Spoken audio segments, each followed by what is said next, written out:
vraiment voir un gars à l'œuvre avec ses valeurs, de voir un gars communiquer, puis oser, puis vraiment essayer de regrouper tout le monde, c'est vraiment puissant comme exemple. Fait que je suis vraiment content. Quand je me suis demandé qui ouvrait ça, il n'y avait aucune hésitation dans ma tête que c'était Jake, parce que c'est moi un gars qui représente super bien les valeurs d'événement, puis qu'on est à son fucking chien.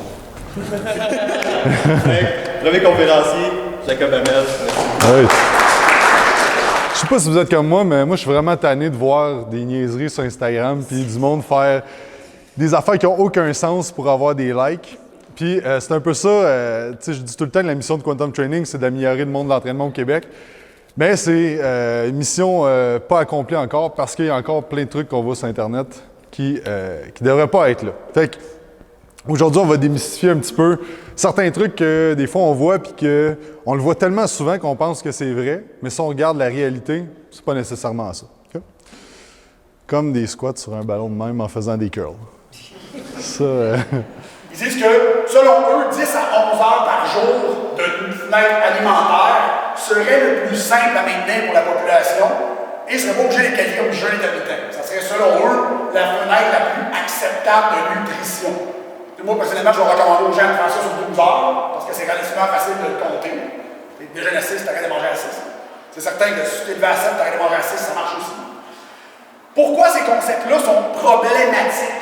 Et pourquoi est-ce que de manger en dehors ou de manger sur un désordonné peut être problématique? Bien, ça se peut que ça mélange le système à penser qu'est-ce qu'il est en train de faire.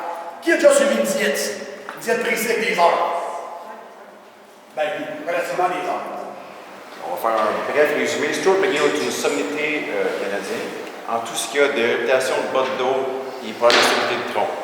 Et puis, toutes ces recherches ont mené à, mettons, la propriété d'une planche versus un redressement assis. Et lui, ce qu'on appelle, il y a le Big Three. Fait que pour lui, pour régler un problème de tronc, de stabilité de corps ou de bas de dos, il va prescrire le Big Three. Le Big Three, c'est un pull-up modifié, un genre de crunch, la planche de côté et le bird dog. Ça, c'est un bird dog. OK? Low static. Fait que dans le fond, nous, on va prendre l'exercice que lui prescrit. C'était un gym qui était dans le négatif, vraiment là, comme solidement.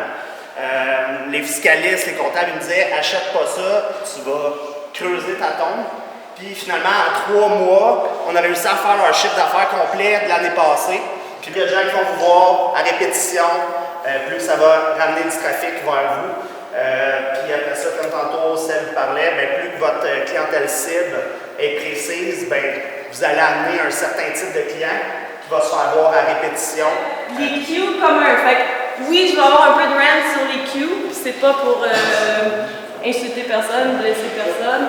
Je pense que Marc ce matin a dit on ne rentrera pas dans les cues. Moi, je vais rentrer un peu dans les cues.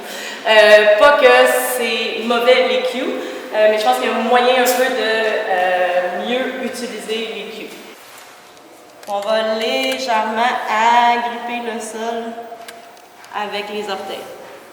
Sentir que l'arche à l'intérieur du pied, il s'élève un tout petit peu. Quand vous voulez plus, le livre écrit, c'est 2 ans de ma vie à faire des centaines de milliers de kilomètres pour chasser des réponses en entraînement. Fait que Maxime a beaucoup d'idées, c'est lui qui m'a orienté vers la recherche.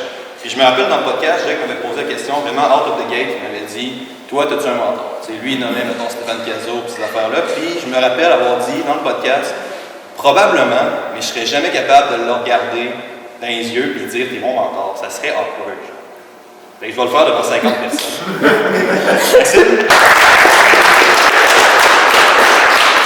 Vous êtes probablement super familier avec les grands principes de perte de poids. Vous avez probablement tout entendu maintenant avec les internets. C'est fabuleux toutes les informations qu'on peut avoir. C'est fou. Il y en a plein d'explications sur comment perdre du poids. Moi, j'ai fait ma maîtrise sur l'oxydation des substrats. Pour savoir s'il y a un peu de surpoids, du gras, du sucre. J'ai fait mon doc sans perdre de poids, à savoir si l'entraînement de musculation avec une restriction calorique, ça a un impact sur la perte de poids et sur la dépense énergétique. Fait que le gros de mon talent, moi, c'est quantifier combien de calories on dépense. Qu'est-ce qui influence ça? C'est ce qu'on appelle communément de la bioénergétique. C'est pas ésotérique, ça n'a rien à voir avec l'horoscope, c'est vraiment une science qui existe, c'est la science de la balance énergétique. Il y a beaucoup de choses à remercier. Fait que juste un petit 2 minutes, juste avant que vous en allez. Le monde voit ma face avec Momentum et pense que c'est. Ben, comme en fait, il y a beaucoup de monde qui a un visage ça, fait que le monde pense que c'est juste moi qui cours ça, mais il y a une quantité vraiment impressionnante de monde derrière Apocalypse, puis j'aimerais ça prendre le temps juste de remercier ces gens-là. Merci à tout le monde d'être venu, mais la manager de Momentum, Sophie en arrière,